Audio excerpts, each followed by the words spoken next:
There's still time for the Patriots to sign a free agent wideout. There's still time for them to acquire a pass catcher via trade.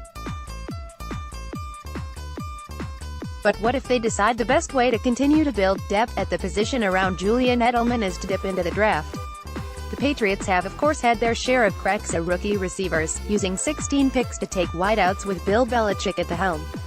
Most recently, they've used draft choices on Braxton Berrios, 6th round, 2018, Malcolm Mitchell, 4th round, 2016, Devin Lucien, 7th round, 2016, Jeremy Gallen, 7th round, 2014, Aaron Dobson, 2nd round, 2013. And Josh Boyce, 4th round, 2013, Dobson, Chad Jackson, 2006, Bethel Johnson, 2003, and Deion Branch, 2002, are the second-round choices Belichick has been willing to spend at the position. The Patriots haven't taken a receiver in the first round since Terry Glenn in 1996. Is the situation at that spot such that Belichick would be willing to use the No. 32 pick in this year's draft on a receiver? If he wants to wait until the second round, where the Patriots have picks No. 56 and No.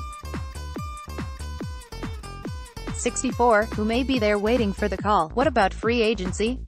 Remaining free agent WRs for the Pats to target. Here are a few of the names worth keeping an eye on come next month, as the Patriots have expressed interest in free agent wideouts since the new league began but have not been able to land a dependable starting caliber player in that time.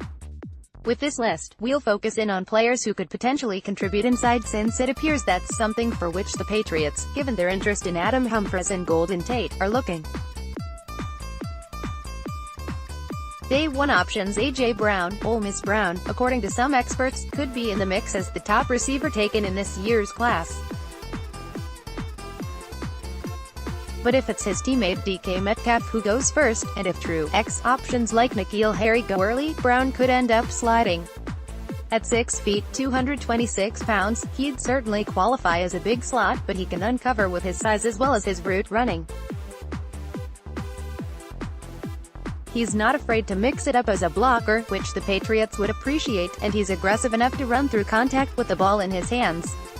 NFL.com's Lance Zierlein compares him to Juju Smith-Schuster. Paris Campbell, Ohio State. Campbell isn't thought of as a first-round receiver by most, but his athletic traits could attract someone near the end of day 1. He lit up the combine at 6 feet, 205 pounds, running a 4.31 second 96th percentile among receivers, according to mockdraftable.com, jumping 135 inches in the broad jump, 98th percentile, and clocking a 4.03 second 20-yard shuttle, 90th percentile. He may project more as a C than a true slot, since he's shown an ability to burn off the corner as a jet sweep specialist. He's also a threat in the screen game, where he can use his speed to slice through defenses. He may not be the draft's most polished route runner, but he has physical gifts that can't be taught. On special teams, he could fill a role for the Patriots both as their kick and punt returner. Deebo Samuel, South Carolina. Samuel is another inside receiver who's built to withstand the punishment pass catchers absorb over the middle of the field, 5'11", 214 pounds, but has the athleticism, 4.48 second 40, to break games open. He's an explosive returner, 4 kicks brought back for touchdowns, and has produced against some of the best competition college football has to offer. He put up 10 catches for 210 yards and 3 scores against Clemson last season. Day 2 options. Mecole Hardman, Georgia. The Patriots love to draft Bulldogs, and there are a couple of receivers from Georgia in this year's class who may catch their eye. Riley Ridley is more of an outside threat who'll use his body to shield defenders and pluck passes out of the air with dependable hands. Hardman, meanwhile, is an undersized burner. The 5'10", 187-pounder ran a 4.33 second 40 at the combine and has drawn comparisons to Seattle's Tyler Lockett, 51% of snaps in the slot for the Seahawks in 2018. Hardman has only spent 2 seasons as a receiver, so he won't be a short to intermediate route running whiz. But maybe with some coaching, and if he gets a good reference from Coach Kirby Smart, he'll provide the Patriots with an explosive presence from the slot. He might be available to the Patriots in the third round if they wait to pounce at the position. Andy Isabella. You must delve deep into Isabella's skill set here, but he's worth mentioning again as a potential option.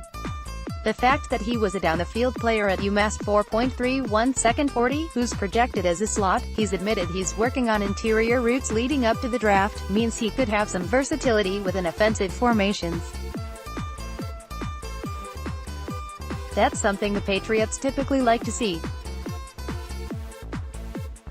Isabella could be dangerous as an end-around option, and he has solid short area quickness, 4.15 second 20-yard shuttle, to redirect in the middle of the field for Tom Brady.